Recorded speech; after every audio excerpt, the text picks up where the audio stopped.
Do you think it is hard to listen to those from whom you expect nothing? Congratulations, ladies and gentlemen. That's just what you are doing now. Listen to someone from whom you expect nothing. I guess most of you haven't had the desire to listen to a Benedictine monk so far. But only a few left the room.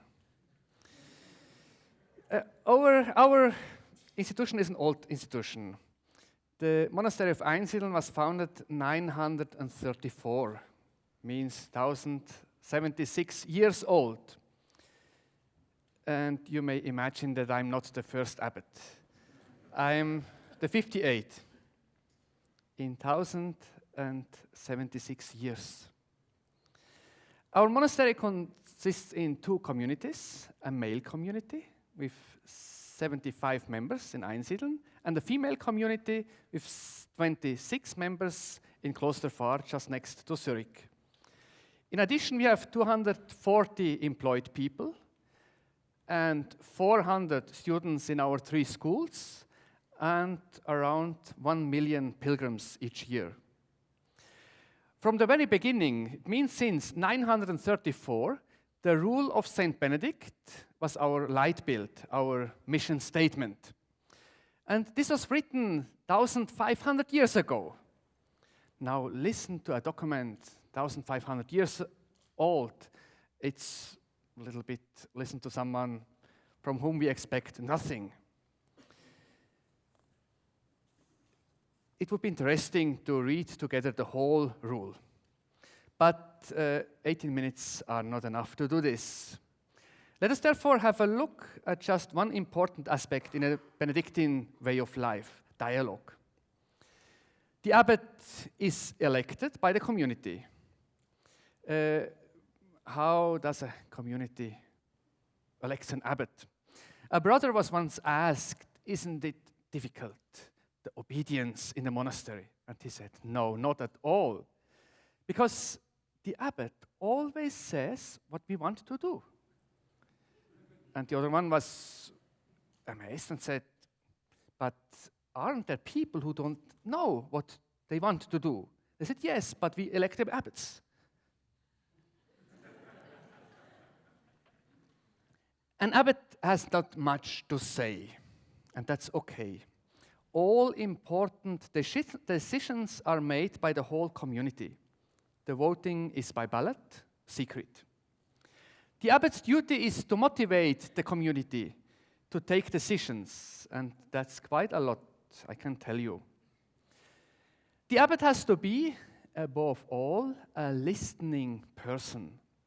Benedict says, 1,500 years ago, as often as important questions have to be dealt with in the monastery, the abbot should convene the whole community and himself tell them what is involved.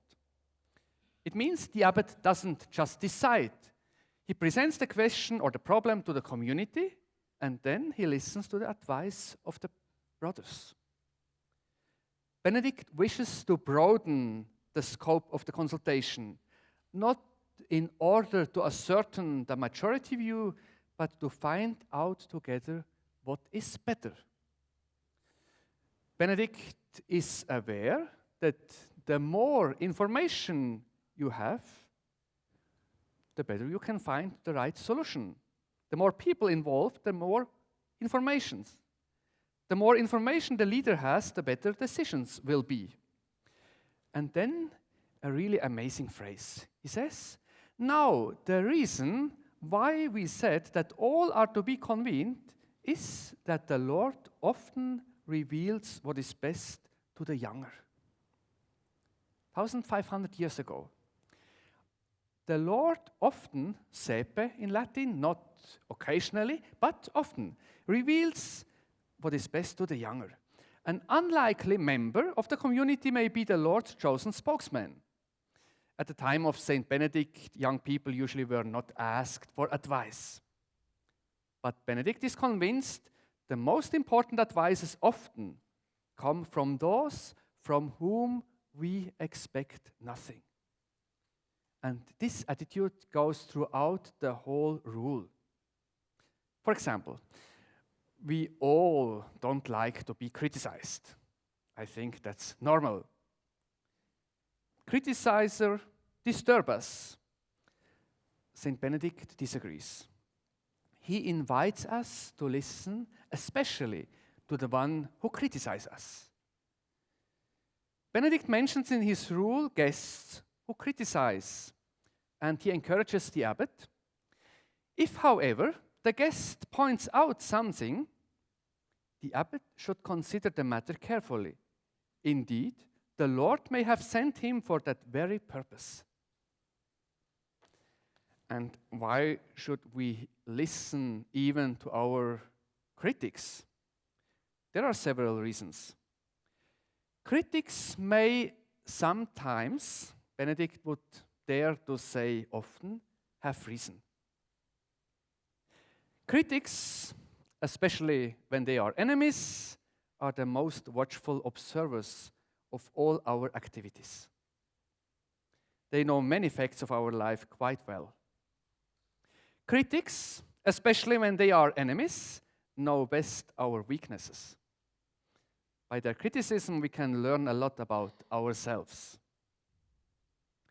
Listen does not mean to do what they say, but listen means to take seriously the other person, to widen my own horizon with the arguments of the other person.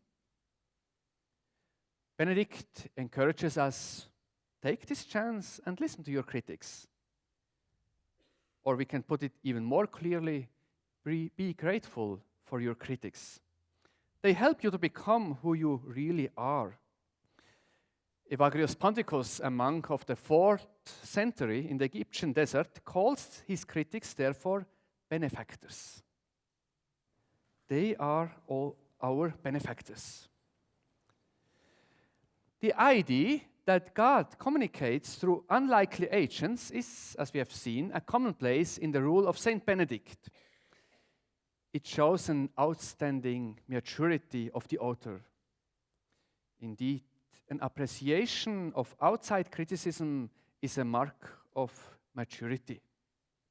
Its opposite is found in the mentality that fears and hates all outside criticism. Such an attitude of listening enables us to welcome even strangers. Benedict warns us against making ourselves the center of life, more important than anyone else.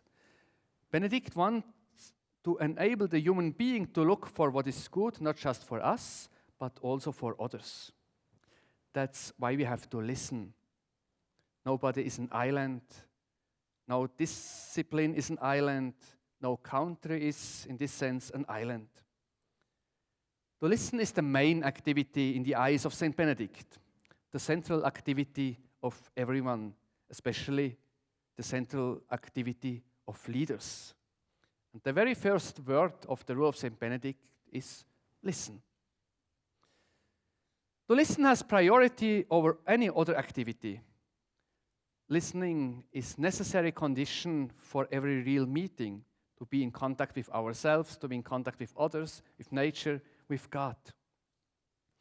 Some of the most important inspirations leading the monastery now for 9 years, I received from people from whom I expected nothing. Especially, for example, pilgrimages. The clinch pilgrimage, a pilgrimage for people who are in clinch with the church. The idea came from outside, from an atheist. Or a pilgrimage for Twitter followers. Just 1 month ago, some people here in the room participated. Listening to those from whom I expect nothing. That's why I like the Twitter community.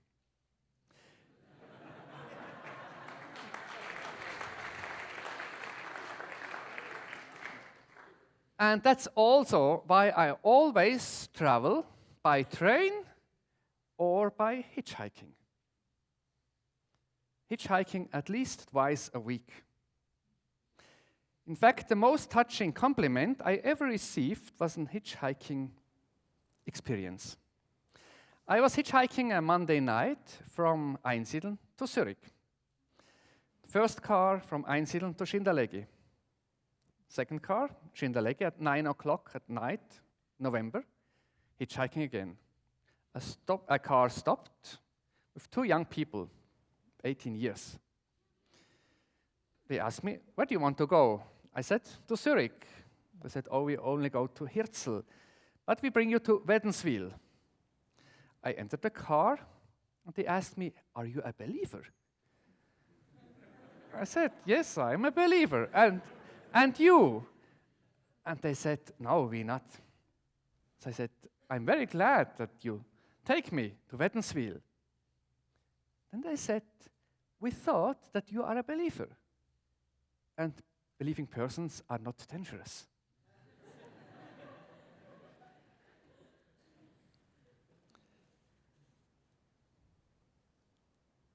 Another inspiration I received from someone from whom I expected nothing were also a whole family who left the church.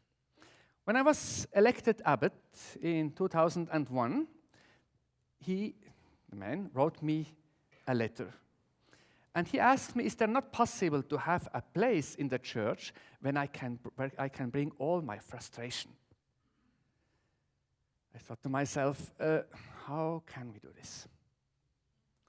And he mentioned we could call it Klagemauer, but I didn't like this term because, first of all, it's a term which is already used for something else, and I didn't want to hear only the negative. And so I called this place Goldenes Ohr, golden ear.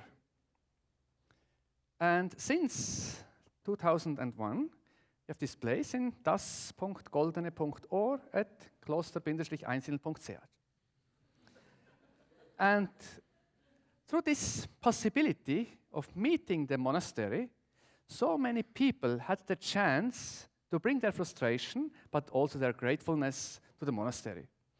And the idea was from someone from whom I expected really nothing. You see, it's good to listen to those from whom we expect nothing. At the end of my explanation, I would like to pay a compliment to you. You are really Benedictine people. Continue to listen to people from whom you expect nothing. Thank you.